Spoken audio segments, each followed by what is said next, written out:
Sekarang kita melihat hal yang paling prinsip dalam hidup kekristenan, yaitu hukum tabur tuai. Apa yang ditabur seseorang itu yang akan dituainya.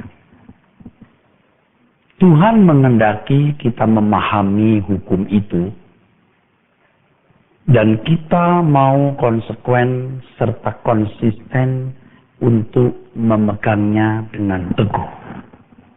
Sebab hukum ini adalah hakikat Allah sendiri. Tidak akan bisa diubah. Tidak akan bisa diubah. Nah, pemikiran yang salah, saudaraku sekalian, seakan-akan hukum ini menjadi lemah. Seakan-akan hukum ini tidak menjadi kuat atau bisa ditolerir atau bisa dianulir oleh karunia Tuhan. Nah, saudaraku sekalian, hukum ini tidak akan bisa dianulir. Hukum ini pasti ditegakkan oleh Allah, saudara. Ya. Hukum tabur tuai ini memang mirip karma dalam suatu agama, tetapi mirip bukan berarti sama, saudara. Ya. Apa yang dilakukan oleh orang itu akan dituainya. Ya, kalau kejahatan dia akan menuai keburukan atau malapetaka. Nah, perbedaannya di dalam kekristenan, saudara, oleh penebusan darah Tuhan Yesus, kalaupun saudara harus menuai apa yang saudara tabur, tetapi kalau saudara mengenal kebenaran, dalam hal ini belajar mengasihi Tuhan dan menjadikan dunia ini persiapan untuk memasuki langit baru, bumi baru, kehidupan yang sesungguhnya, kerajaan surga, pergumulan sakitnya menuai apa yang kita tabur, itu pun bisa menjadi alat di dalam tangan Tuhan untuk menyempurnakan kita. Nah, ini hebat. Kecuali seseorang sudah mati dan ia tidak meresponi anugerah Tuhan. Nah, ini masalah yang lain.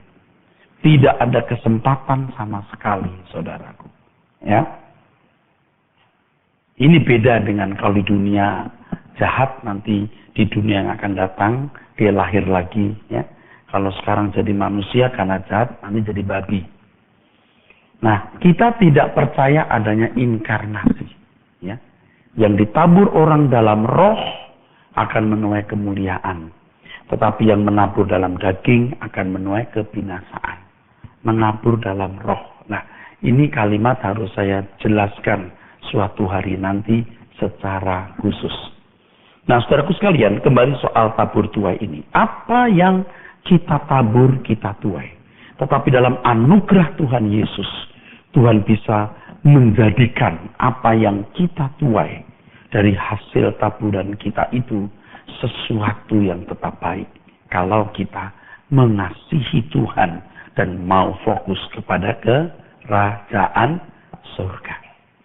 Saya percaya banyak di antara kita yang harus masih menuai apa yang telah kita tabur masa lalu. Dan Tuhan tetap dalam integritasnya, saudaraku, menegakkan hukum ini. Daud bisa mendapat pengampunan, tetapi akibat salahnya tetap dia tuai. Tetapi Daud menyaksikan bahwa di tengah-tengah penuaian dari kesalahan dia lakukan, dia mengatakan dengan diam-diam, dia membisikkan kebenaran di dalam hati. Nah, itu hebat. Ya. Di tengah-tengah penderitaan Daud, menuai apa yang dia tabur. Saudaraku sekalian, hukum tabur tuai ini, saudaraku, ya, berangkat dari dua hal. Yang pertama, karena Allah memberi kehendak pilihan bebas. Ya. Sebenarnya Allah tidak menghendaki kita bebas suka-suka.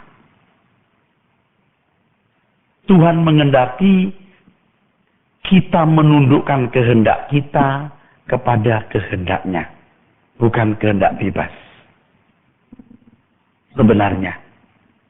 Tetapi manusia memiliki pilihan bebas, yang juga seringkali kita kalimatkan dengan kehendak bebas itu, sehingga manusia diberi kesempatan untuk memilih mentaati Tuhan atau tidak. Nah, dan Allah menuntut pertanggungan jawab atas setiap pilihan yang diambil seseorang. Setiap keputusan dan pilihan seseorang itu harus dipikul atau ditanggung. Jadi makhluk manusia ini makhluk yang bertanggung jawab. Oleh sebab itu konsep takdir itu bukan konsep Alkitabiah. Takdir menunjuk kepada keyakinan bahwa Allah telah menentukan segala sesuatu yang harus dialami dan diterima oleh seseorang tanpa memberi kesempatan seseorang untuk berkelit. Nah, saya pernah menyinggung dan saya harus ulangi ini, saudara. Memang ada takdir yang ditentukan Tuhan, ini hak prerogatif Tuhan. Saya sebut sebagai takdir mati. Kalau saudara menjadi orang Manado, itu prerogatif Tuhan. Anda tidak bisa berkata, aku mau jadi orang Switzerland. Aku mau jadi orang Swiss. Tidak bisa. Anda lahir dari satu keluarga dengan DNA khusus. Nah, ini takdir mati, saudara. Ini predestinasi.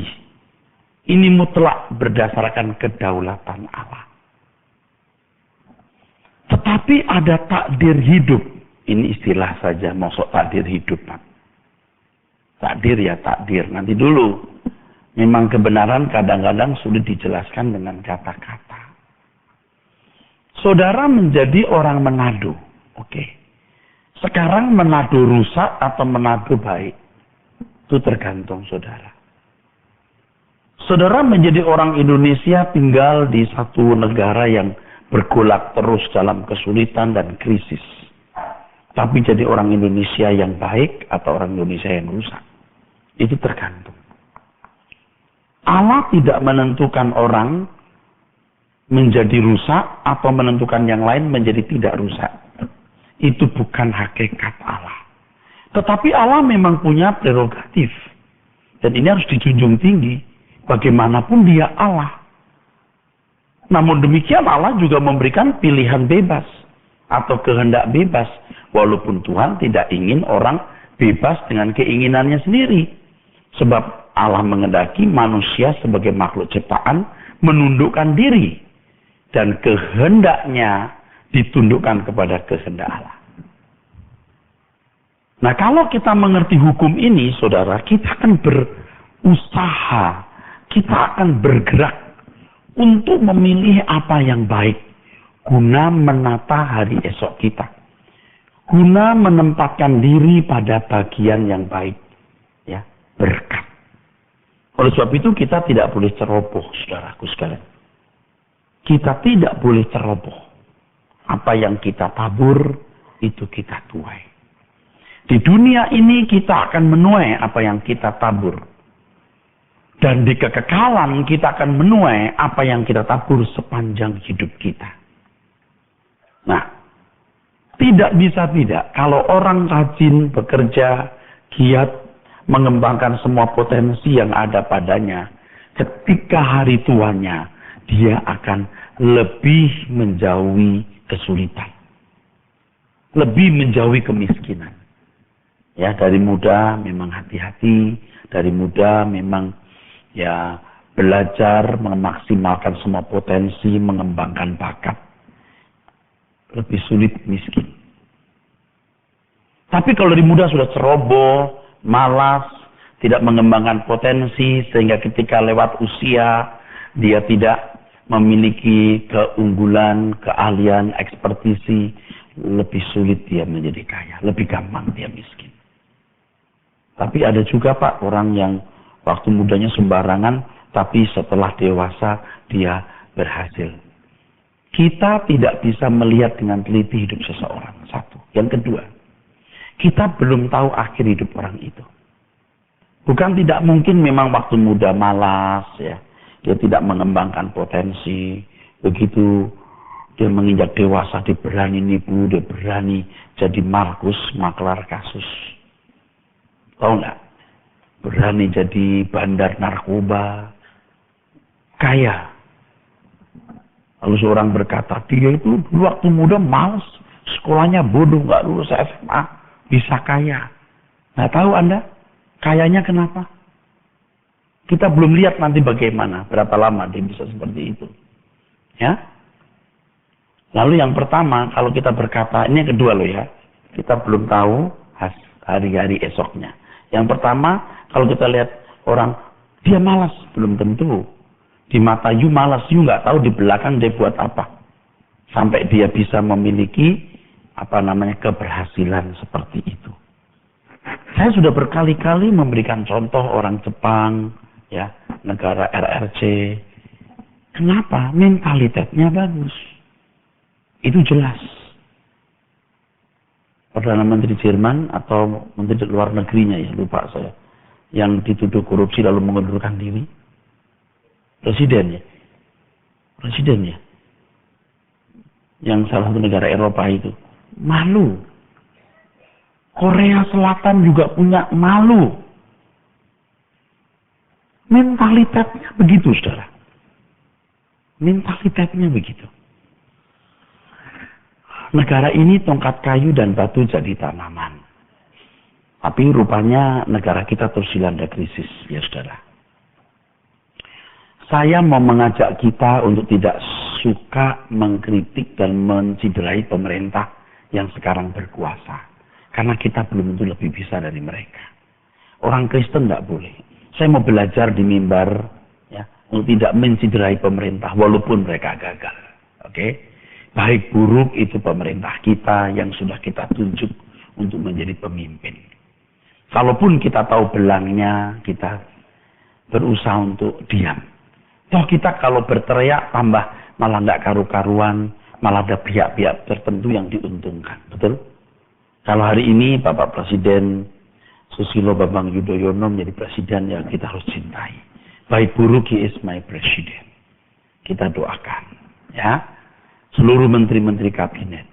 Tapi ada yang korupsi, Pak, kita tidak bisa membuktikan dan kita tidak perlu membuktikan.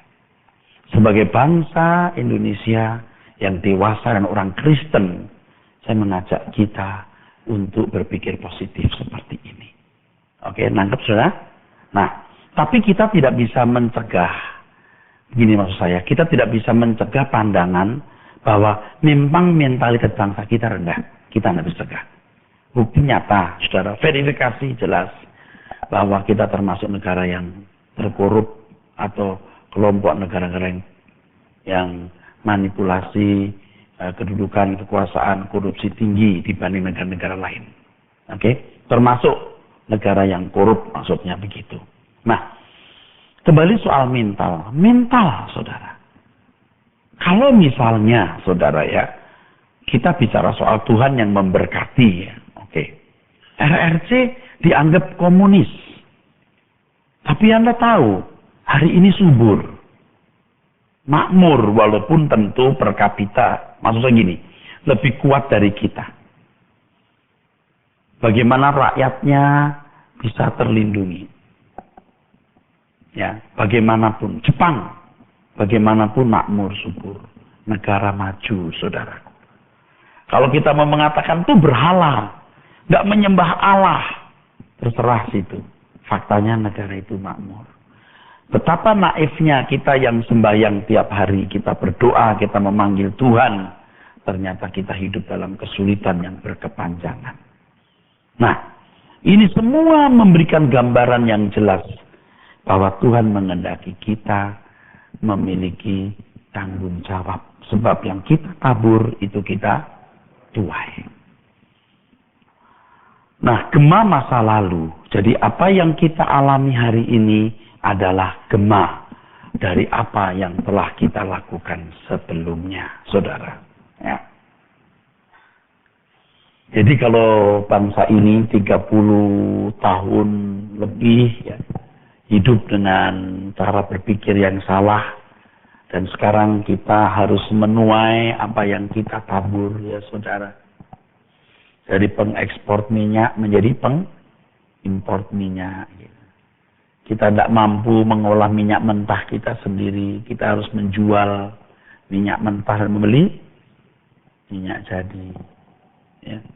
Ini mentalitas, saudaraku. Dan kita harus menuai ya apa yang kita tabur. Nah, anak cucu ke depan juga harus menuai apa yang ditabur oleh orang tuanya hari ini. Manusia harus bertanggung jawab.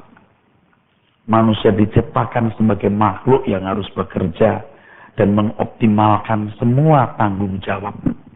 Mengoptimalkan semua potensi maksud saya yang dipercayakan kepada masing-masing di mana manusia harus bertanggung jawab. Kalau Tuhan berfirman jangan mencuri, ini signal yang jelas bahwa manusia dipanggil untuk menghargai milik orang lain, harus bekerja mencari milik sendiri dan nafkah dari keringat dan tenaganya sendiri. Oleh sebab itu barang siapa tidak mau bekerja padahal ia tidak mampu, ia menyangkali hakikatnya. Dia yang menolak bekerja berarti tidak menerima dirinya sebagai manusia dengan kebesarannya, sebagai manusia berhakikat seperti Tuhan, oknum yang bekerja. Kemalasan adalah dosa. Nah, atmosfer, irama, spirit, gairah ini harus kita wariskan kepada anak-anak, saudara. Jangan diganti dengan kita minta doa dari Pak Pendeta. Kita berdoa agar Tuhan berkati. Ini cara-cara berpikir yang salah. Jangan Anda berpikir atau menduga saya anti doa. Jangan berpikir keliru seperti itu. Saya bukan anti doa, saudaraku. Doa memiliki tempat khusus. Tetapi mengoptimalkan semua potensi, itu tanggung jawab. Masing-masing kita diberi Tuhan talenta atau bakat dalam hal ini ya. Dan segala kemungkinan yang benar-benar khusus untuk bisa membuat seorang tegak berdiri dan tidak menjadi beban bagi orang lain. Nah, sekarang kita sebagai orang-orang tua yang telah melewati umur panjang, tahun-tahun yang panjang, kita sendiri hari ini membuktikan bahwa kemalasan, sikap tidak bertanggung jawab menggiring orang kepada kemiskinan. Nah, sekarang kita masih hidup hari ini. Saya baru bicara soal hal-hal duniawi. Nah, sekarang mari kita menabur apa yang baik. Bangun pagi, ya, bekerja, tidak suka ribut, mengalah, tekun, hemat, tidak melakukan hal-hal yang tidak perlu kita lakukan, tidak buang waktu dengan sia-sia. Kalau itu olahraga bagus, tapi kalau itu hobi-hobi yang membuat kita hanya keluar uang, meninggalkan keluarga, buang. Pulang ke rumah kumpul dengan keluarga. Kalaupun lihat TV dengan anak-anak, kalaupun putar film-film yang mendidik. Nah, kalau orang tua gila dengan film Korea, umur 55 tahun, masukkan nonton film-film Hosiang. Sekarang anak-anak yang lihat papanya begitu gimana ndak? Nyontoh. Ini atmosfer buruk, warisan negatif yang diwariskan ke anak-anak. Lalu setelah itu orang tua berkata, yuk nak kita minta doa Pak Pendeta. Dan pendeta di gereja juga berkata, mari saya doakan saudaraku, supaya usahamu diberkati, supaya lancar studimu, karirmu. Saudara, itu bukan prinsip yang benar, itu bukan konsep Allah. Di dalam diri kita itu ada potensi yang luar biasa. Kalau dikembangkan bisa luar biasa, bisa excellent, bisa dahsyat, bisa mengagumkan, bisa seperti mujizat. Bisa seperti ajaib. Kalau orang bisa lempar bola 3, 4, 5. Anda bilang itu ajaib. Enggak. Dia dari 1 bola 3 tahun. Bola 2 tahun lagi. Lalu bola 5 setelah 5 tahun. 6 tahun, 7 tahun. Saudara bisa mengerti itu? Iya. Dulu zaman saya masih muda, saya masih ingat sekali. Ada kesaksian seorang hamba Tuhan yang begitu menginjakkan kakinya di Amerika, bisa bahasa Inggris. Saya kira namanya sudah saudara kenal bagi yang angkatan seumur saya. Kami yakin banget, saya hari ini meragukan. Saya meragukan. Nggak mungkin dia dari blank, cuma tahu yes, no, lalu bisa komunikasi. Saya nggak yakin, maaf. Hari ini saya nggak mengatakan itu salah, tapi saya nggak yakin. Kalau mau dia harus belajar. Dulu waktu saya masih kuliah, kadang-kadang saya masih berdoa begini, ya. Berhubung karena saya sibuk sambil kuliah cari nafkah gitu, cari hidup, saya dagang dan macam-macam.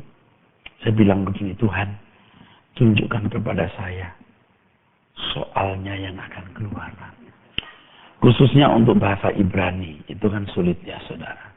Kita harus menerjemahkan satu pembacaan dalam bahasa Ibrani dan parsingnya, bentuk tensisnya, kasus setiap kata.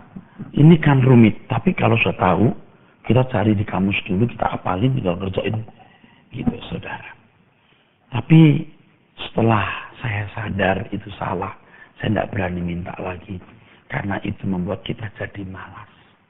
Sekolah bukan cari nilai. Sekolah itu mau pintar. Orang nilainya bagus belum tentu pintar, saudara. Orang pintar pasti nilainya bagus. Mengerti, saudara? Nah, kita harus menularkan semangat hidup, semangat kerja ini kepada anak-anak. Jadi ketika seseorang mengembangkan talenta, mengembangkan bakat, mengoptimalkan potensi, disitulah dia beribadah. Kita tidak bisa bilang begini, Tuhan pakailah aku menjadi alatmu yang dahsyat. Tuhan mau berkata begini, aku lebih semangat dari kamu untuk memakai kamu menjadi alatku yang dahsyat. Masalahnya kamu bisa dipakai enggak? Aku memberkati gerejamu Tuhan. Aku memberkati pekerjaanmu Tuhan. Tuhan tanya dengan cara apa kamu akan memberkati pekerjaanku. Keahlian apa yang kau miliki untuk bisa mendukung pelayanan pekerjaanku. Apa? Aku mau menjadi pengkhotbah yang hebat. Sekolah teologi yang baik. Belajar yang baik. Miliki kelakuan yang memberkati setiap hari. Belajarlah bermasyarakat. Belajarlah jadi berkat kepada setiap orang. Yang lain berkata, aku mau kau pakai ya Tuhan. Menjadi alatmu yang ajaib. Lalu Tuhan tanya, dengan cara apa kamu menjadi alatku yang ajaib? Aku memberkati gerejamu dan memberkati pekerjaan misi. Ku bangun gereja-gereja di daerah. Aku mau memberkati mereka. Menjadi orang kaya. Ya jelas dong. Bekerja yang rajin. Miliki kapasitas untuk bisa mencari uang sebanyak-banyaknya. Bekerja, dagang, kerja, optimalkan potensi. Nah kadang-kadang orang itu mau meliciki Tuhan begini. Tuhan, kalau engkau berkati aku sumbang gerejamu. Saya ngeri saya ngomong apa ini? Pada umumnya, pada dasarnya orang-orang begitu tidak memberkati pekerjaan Tuhan. Dia mau dagang sama Tuhan di situ. Tuhan kalau ini goal usahaku, wah saya dukung Tuhan. Pada umumnya tidak.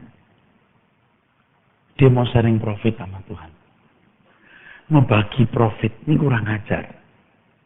Kalau saudara mau belajar memberkati pekerjaan Tuhan, tidak usah nunggu kaya.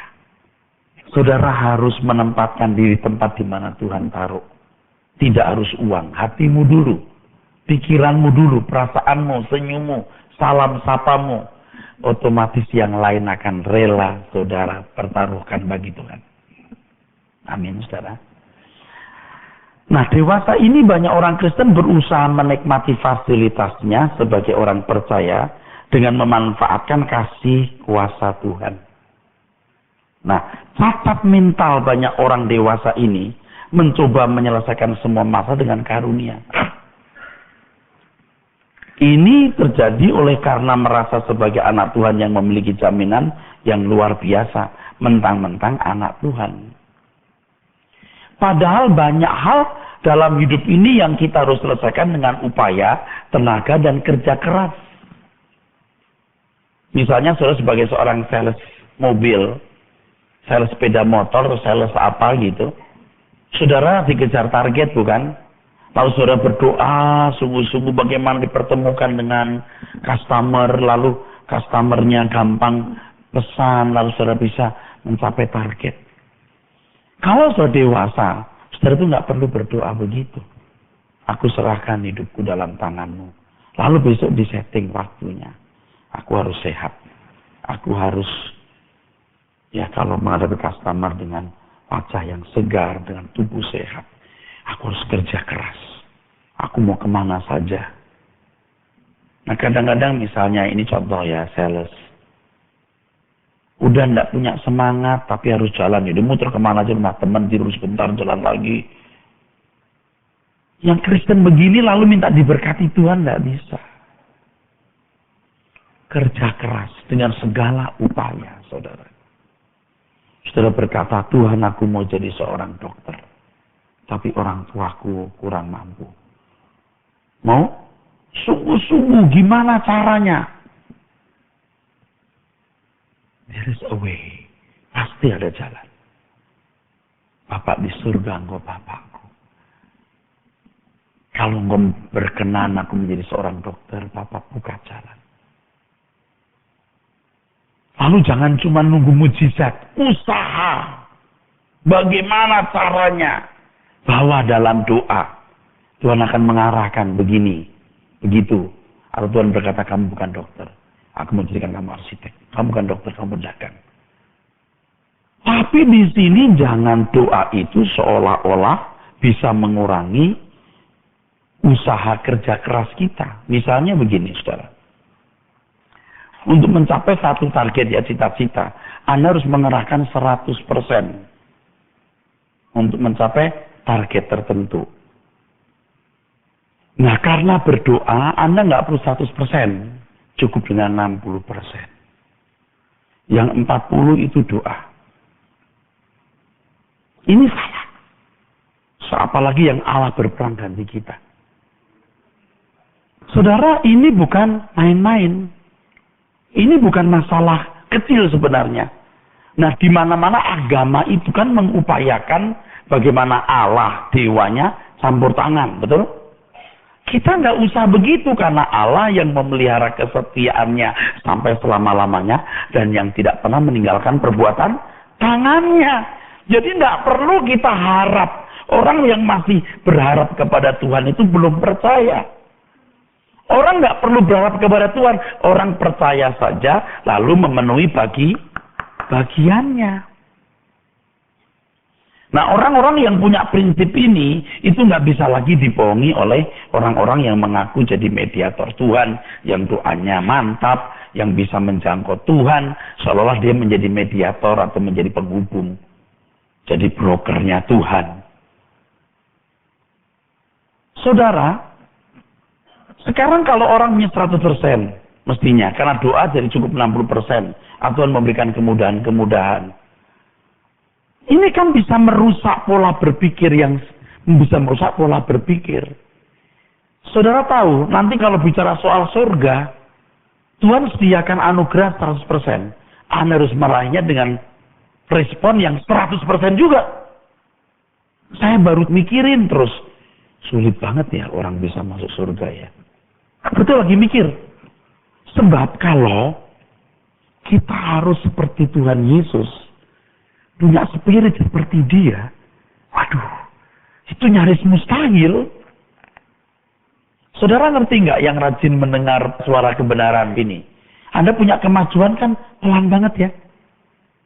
Itu sudah saya sadari, apalagi saya pembicaranya. Kenapa nggak increase, CF gitu loh. Yang dramatically, yang jebret luar biasa. Nggak bisa. Nah seperti ini kan membuat orang berpola pikir salah. Akhirnya ketika dia berurusan dengan Tuhan, dia mau yang 40 ini. Bukan berurusan dengan yang lain. Tapi kalau kita tidak perlu memikirkan, nggak perlu berharap kepada Tuhan dan tidak perlu memikirkan Tuhan akan menolong kita, karena pasti menolong, kita kerja keras. Dan kalau kita berurusan dengan Tuhan, kita berurusan dengan urusan lain yang lebih major, lebih utama, yaitu keselamatan jiwa. Nah, kalau kita sudah mulai ditimpangkan ke sini, jadi meletet, jadi luncat. Jadi orang rame-rame mikirin yang 40% topangan Tuhan ini. Ngerti nggak, ini penyesatan?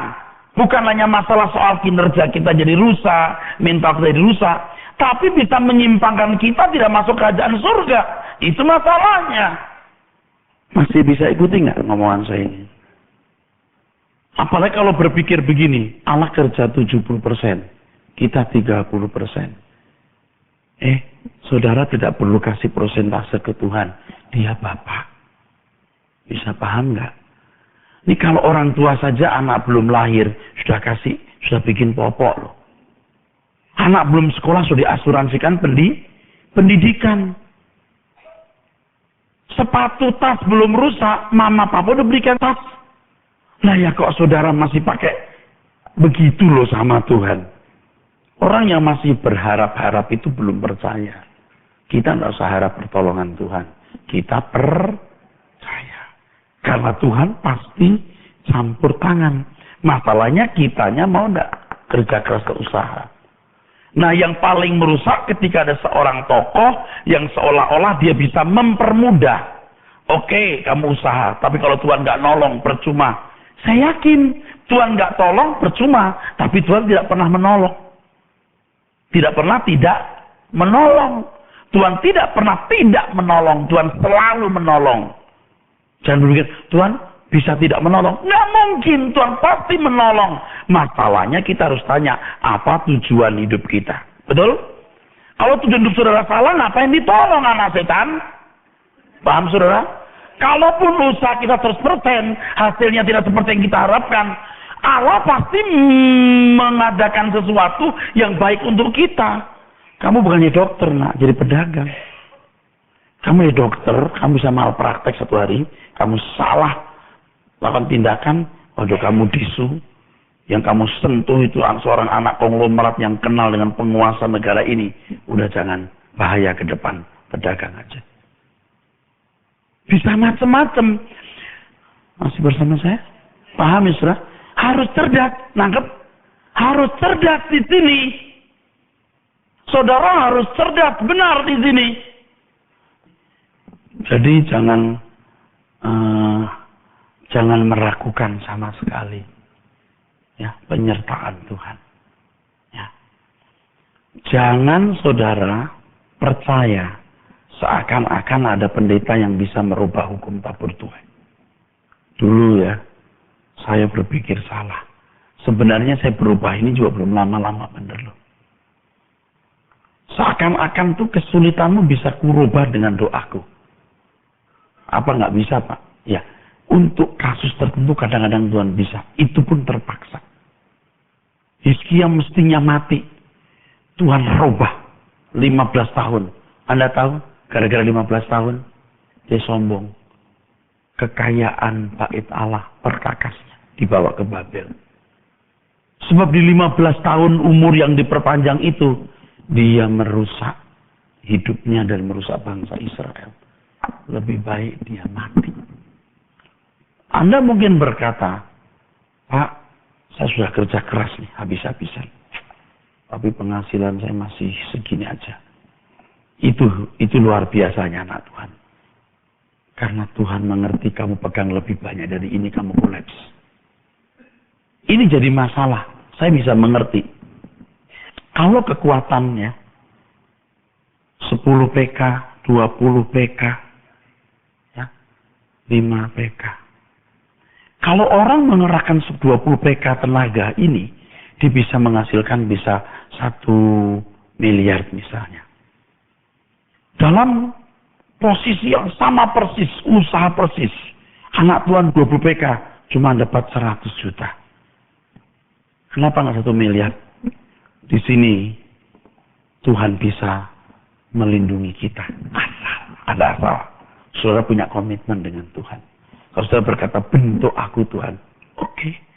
Nggak 1 miliar ya, 10 juta ya. Tapi kalau saudara tidak punya komitmen, nggak bisa. Tuhan kasih 100 juta, iblis bilang gini, dia tidak mengasihi engkau kok kamu garap. Makanya kalau saudara berkata, bentuk aku Tuhan, buatlah jalanmu dalam saya. Itu Anda punya komitmen. Aku garap ya. Mestinya kamu dapat 1 miliar. Tapi karena kamu sudah minta aku untuk membentukmu, aku buat 100 juta. Nggak adil dong. Lah kamu yang minta. Tapi kalau kamu nggak minta, ya nggak apa-apa dapat segini. Terserah. Selamat jalan deh. Nah, orang pikir yang dapat segini kurang doa. Didoakan lagi sama pendeta. Oke. Sudah 20 PK hasilnya cuma 50 juta. Anda tahu nggak orang-orang seperti ini dibuat istimewa sama Tuhan? Ini A, ini B, ini C. Ada orang Kristen yang berkata, saya kok malang banget ya Pak. Aduh, saya nggak pernah bangkit ya usaha saya.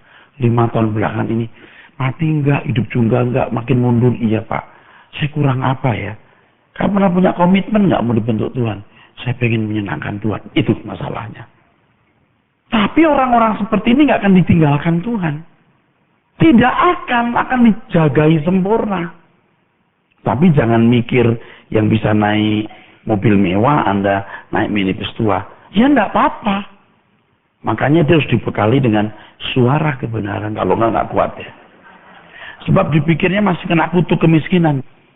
Ini ya, ngomong begini kayak matematik loh. Kalau begini karena begini. Kalau begini karena begitu. Ini enggak sederhana. Saudara jelasin ke orang juga mungkin pusing. Gimana ya? Tapi kalau berulang-ulang saya sampaikan, Anda akan tahu. Oh, saya tahu. Makanya harus dilengkapi lagi dengan kebenaran firman Tuhan. Misalnya, ucapkan syukur dalam segala hal. Asal dan makan pakaian cukup. Itu topangan pilar-pilar untuk menyangga satu bangunan iman itu harus lengkap. Makanya tidak boleh berhenti. Pantesan ya, kalau orang tidak tekun, dia tidak bisa bergerak. Kalau ibarat tronton yang beratnya 10 ton ya, itu nggak bisa bergerak tanpa didorong dengan kekuatan tertentu. Nah, Anda punya keadaan karakter mental ini nggak bisa bergerak gampang.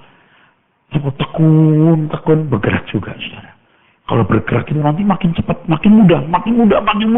Nah, di situ Anda baru ngerti. Yang ada padanya diberi, yang nggak punya, apapun yang ada padanya diambil. Jadi bodoh. Saudara harus tekun. Nah, yang paling berat adalah saya. Saya tidak boleh mengajar salah. Bukan hanya nggak boleh mengajar salah. Saya harus juga bertumbuh. Yang kedua, saya harus jadi contoh. Ini yang kedua lebih berat. Hari ini saudara saya kasih makanan keras. Yang kerasnya 5. Besok mesti 6. Lebih keras lagi. Besok mesti 7. Besok mesti 10. Kalau enggak, udah. Itu jadi asik buat saya, tapi juga jadi berat. Tapi nggak berat amat, karena sudah saya tekati begitu. Cuman, saya sering kesepian. Lonely gitu. Aku itu mau ngapain lagi hidup ini. Gitu. Jadi kayak sepi, kayak udah nggak ada yang mau saya capek. Semangatnya kalau baca Alkitab, mulai khotbah, itu semangat. Sebab saya udah nggak pengen kok punya rumah besar mewah, ada kolam renangnya. Udah nggak pengen. Daripada saya bangun kolam renang, saya bangun gereja. Udah nggak pengen. Kalau mau renang, dengan renang di rumah siapa atau dibayar berapa, murah. Nggak pengen tuh pakai ini mahal gitu, nggak pengen. Ya kalau ada saya pakai, nggak ada ya sudah. Jadi ada lonely juga di dunia ini, ada lonely-nya gitu.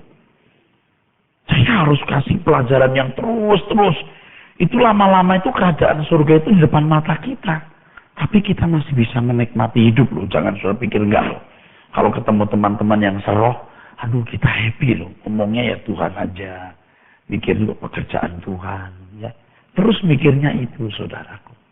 Ya saya juga belum sempurna. Tapi maaf bukan mau sombong ya. Sungguh kalau rumah mewah ada kolam renang udah saya nggak mikir lah saudara. Yang penting saya punya rumah lalu bisa ada tempat saya kerja. Ruang perpustakanya agak gede sedikit supaya nggak kayak itulah ya, sempit sini sempit situ ada. Tapi kalaupun nggak ada ya udah nggak apa-apa di situ, nggak masalah. saya cuma membawa saudara ke surga. Saya juga belum sempurna nih Pak. Tapi saya cuma mau membawa saudara ke surga. Itu aja. Ya. Jadi saudara harus belajar tekun gitu baru bisa bergerak itu. Duniawinya nanti bisa digugurkan atau luruh bergerak. Nah, sementara kita bekerja dengan segala tantangan yang ada, kita itu sedang dibentuk atau diproses Tuhan. Justru di situ letak ketekunan kita. Sampai paling tidak, Pak, Bu, paling tidak, ketika sudah menemui kesulitan dalam bisnis, kesulitan dalam bekerja, paling tidak saudara akan berkata begini, capek deh gua di dunia. Udah LB3 aja deh. Gitu, paling tidak begitu. Amin. Nangkep ya saudara? Paling tidak saudara akan memikirkan itu. Aduh, aku udah usaha begini gak pernah berhasil. Aduh, susah amat. Udah sempat ada kerja keras kan karaktermu dibentuk. Oke? Paling tidak Anda berkata, dunia ini bukan rumahku. Paling tidak itu. Tapi kalau begitu saudara bekerja langsung diet 1 miliar, diet 2 miliar. Nah, kita itu tidak bisa menyangkali fakta. Dan itu juga ucapan Tuhan itu sendiri. Kekayaan itu bisa buat orang suka masuk surga. Kalau punya duit jadi sok, gitu itu nggak bisa disangkal kecuali harus punya kekuatan iman yang begitu rupa. Udah, punya duit mikir aku bikin apa, gitu. Aku membuat apa untuk Tuhan ini, gitu. Tapi kalau saudara ya belum dewasa, pasti mikir kurang gede rumahku, kurang bagus mobilku, kurang kinclong berlianku. Pasti itu anak setan. Lucifer itu begitu ngajarinnya. Hidup orang itu hanya untuk dirinya sendiri.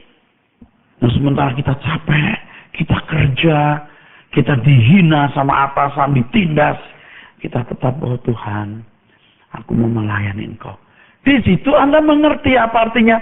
Meskipun saya susah menderita dalam dunia, saya mau iring Yesus sampai selama-lamanya. Itu bukan hanya untuk pendeta. Untuk Pak Markus yang dari ujung aspal Bekasi, yang berangkat jam 4:30 pagi naik motor, saya mau iring Yesus. Ini lebih dari pendeta yang 3 jam doa kita. Haleluya. Hati-hati loh. Oh Tuhan, aku sembah Engkau, terpujilah namamu. Haleluya. Kelihatannya dia menyembah Tuhan. Tapi kalau nggak ada pengabdian konkret, emangnya Tuhan senang digituin? Bukan nggak boleh, ada waktunya kita begitu. Tapi Tuhan katakan, kasih Tuhan Allahmu dengan segenap hatimu, jiwamu, akal budi, kekuatan. Nah itu sampai di mana kalau Tuhan begitu? Cuman hati doang. Itu pun seringkali hanya untuk kesenangan pemuasan emosi pribadi. Harus mulai disadar nih para hamba-hamba Tuhan. Bukan nggak boleh you berdoa 2-3 jam, boleh. Kalau mau bagianmu begitu, tapi jangan merasa kamu lebih mulia dari Pak Markus yang dari ujung aspal Bekasi jam 4:30 pagi berangkat kerja ya. Kalau kamu sungguh-sungguh berdoa 3 jam untuk itu, tangkap pesan dari Tuhan dan sampaikan pesannya kepada umat.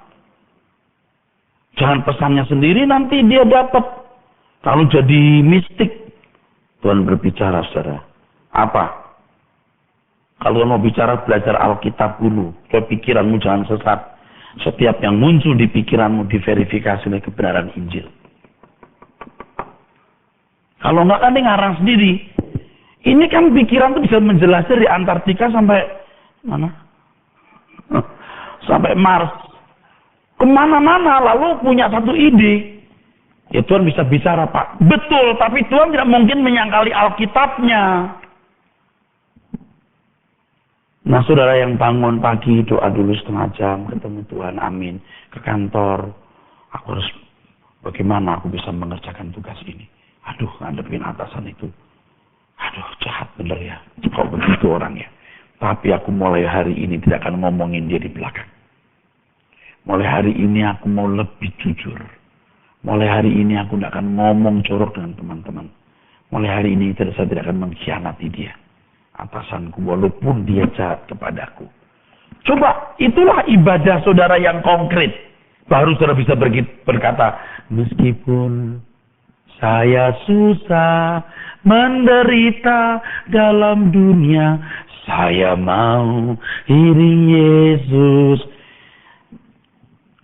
Itulah sebabnya ada saya yang membagikan firman ini kepada saudara.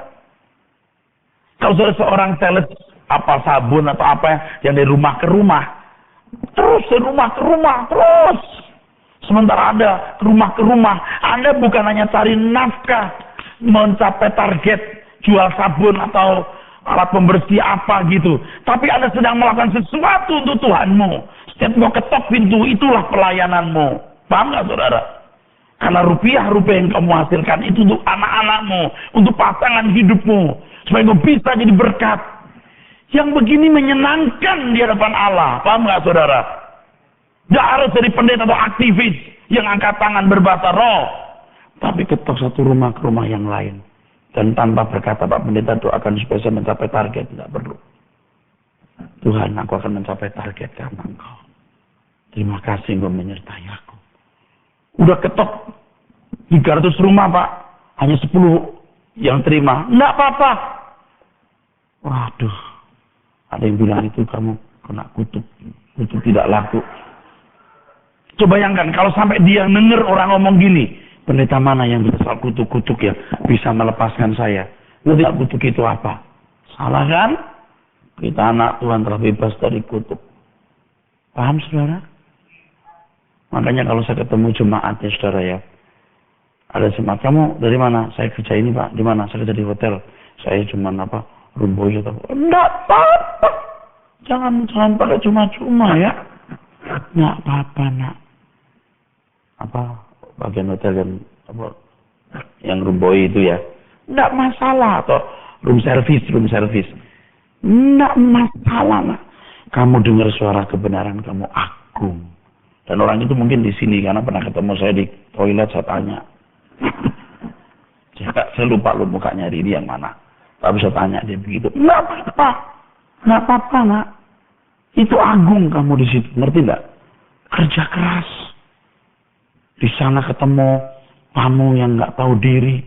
Waduh, udah nggak kasih tip, nyuruh-nyuruh lagi. Nggak apa-apa, itu latihan kamu. Terus punya manajer yang, waduh, begini begitu, waduh. Kalau kamu pegawai, resepsionis atau bagian apa, kamu cantik.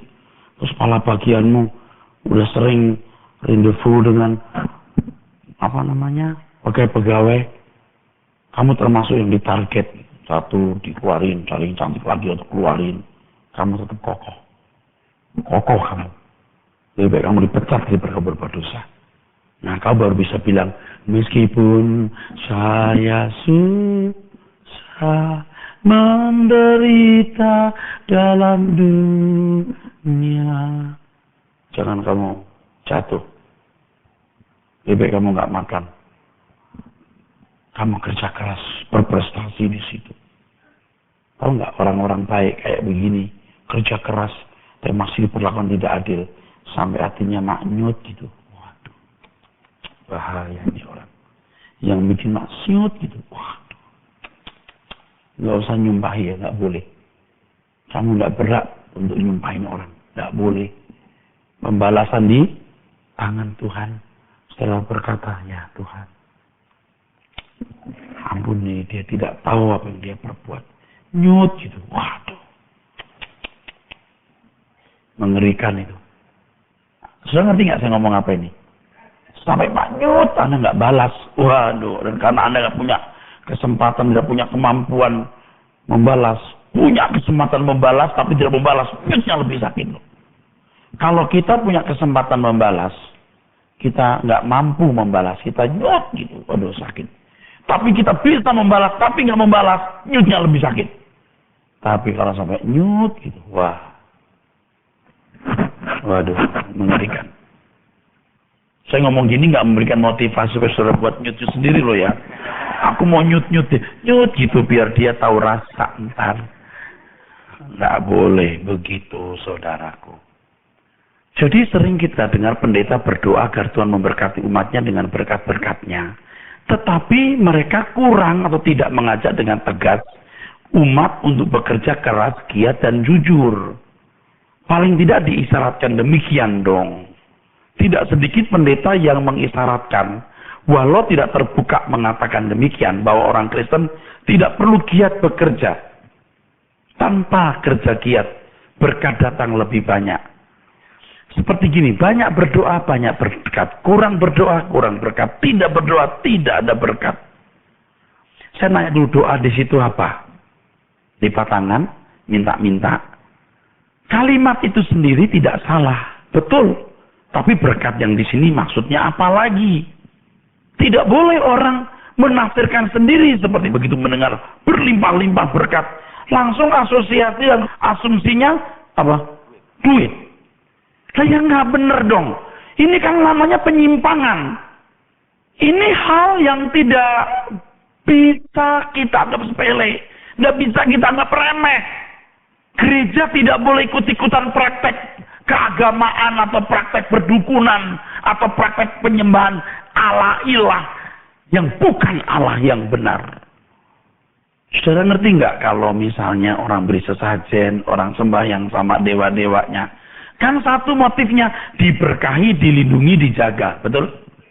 Nah kita ini anak-anak Tuhan, nggak perlu nyogok Tuhan. Yang kita lakukan itu bagaimana mengoptimalkan diri menjadi manusia yang bertanggung jawab. Nah dalam Matius 5:45 ya, Tuhan memberi matahari kepada orang benar, orang nggak benar, itu kan? Memberikan hujan kepada orang baik, nggak baik, ya gitu. Itu kan isyarat yang jelas bahwa Tuhan itu adil. Tuhan menghargai ketekunan seorang bekerja keras. Kepercayaan Tuhan kepada masing-masing berdasarkan kebutuhan. Berdasarkan kebutuhan artinya Tuhan mengerti porsi yang dibutuhkan. Oleh sebab itu tidak semua permintaan dikabulkan. Dan tergantung kapasitas orang menerima berkat tersebut. Saya sudah jelaskan tadi saudara. Kita harus kerja keras betul. Tapi kan mangkok orang masing-masing beda saudaraku.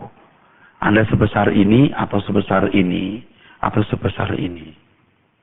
Bagaimana Pak membesarkan kapasitas ini? Ini menyangkut satu rohani, satu mental. Kalau menurut saya rohaninya benar, mentalnya benar. Kalau dewasa rohani, mentalnya pasti jadi baik.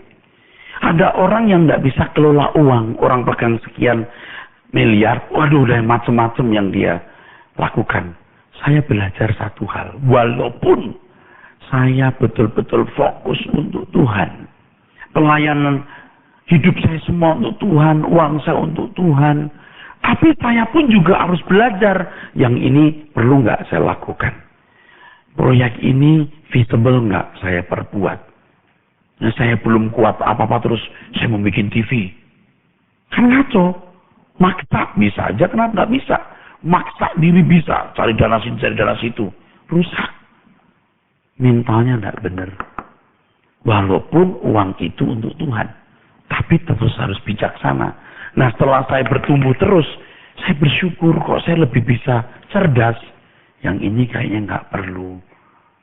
Yang ini kayaknya saya berlebihan. Ya walaupun pelan-pelan bertumbuhnya. Tetapi harus dewasa rohani, dewasa mental. Dengan sudah mengerti kebenaran, ini gede. Ini gede, percaya deh. Asal betul-betul Anda bertumbuh, ini jadi besar. Tuhan menghujani Anda dengan berkat, Anda nggak sombong. Anda nggak memikirkan perkara duniawi. Yang Anda pikirkan bagaimana memenangkan jiwa-jiwa. Nah sekarang ini muncul tokoh-tokoh rohaniwan dalam gereja yang mempromosikan diri sebagai sakti, berkuasa, atau dekat Tuhan atau dengan karunia khusus. Seolah-olah dia bisa membuat jemaat memperoleh apa yang dia minta.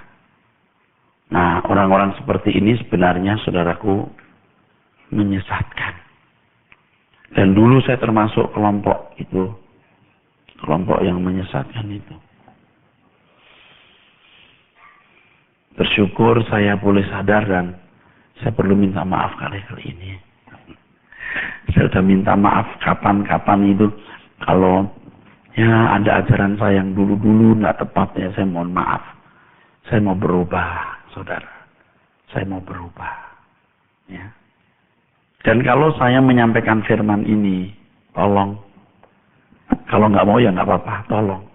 Jangan dipikir saya kepahitan lagi menyerang pendeta lain atau gereja lain. Tolong. Kalau sudah ngerti kebenaran ini, Anda gemes nggak lihat orang salah? Ya iyalah, itu keliru kok. Ini bener nggak? Ini yang bener. Dulu ada ketua departemen remaja. Dulu dia yang minta, Pak nanti didoakan ya Pak, anak-anak mau ujian akhir semester. Aduh, mau ulangan akhir semester. Wah, ulangan umum. Aduh, jangan dibiasakan begini. Kalau awal pelajaran bolehlah ya kita doakan anak-anak, kasih motivasi duduk suruh ke depan sini, kita doakan, lihat orang tua datangan, Tuhan tolong anak-anak kami. Tapi jangan kalau mau ulangan harus doakan. Saya selalu begitu. Sekarang udah enggak. Kalau mau pinter ya jauh-jauh hari belajar. Jangan berpikir saya doakan Pak jebret terbuka gitu. Waduh. Itu namanya mistik dan itu tidak benar saudaraku. Amin.